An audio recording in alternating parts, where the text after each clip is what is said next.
កិច្ចការរបស់យើងនៅបឹងទន្លេសាបបាទបឹងទន្លេសាបនេះគឺជាអាយុជីវិតរបស់យើងបឹងទន្លេសាបនេះផ្ដល់ធនធានត្រី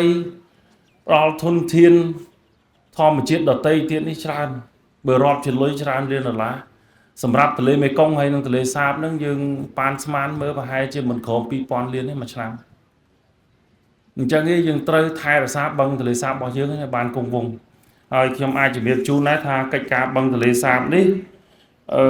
ក៏យើងបាននេះដែរក៏បានសម្រួល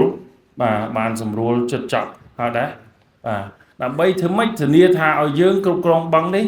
ប្រើប្រាស់ដៃម្ខាងប្រើប្រាស់បានហើយម្ខាងទៀតយើងថែរក្សាបានបឹងក៏បានដែរបាទហើយបឹងនេះសម្រាប់ខ្មែរយើងវាមានសារៈសំខាន់ត្រង់ថាចេះ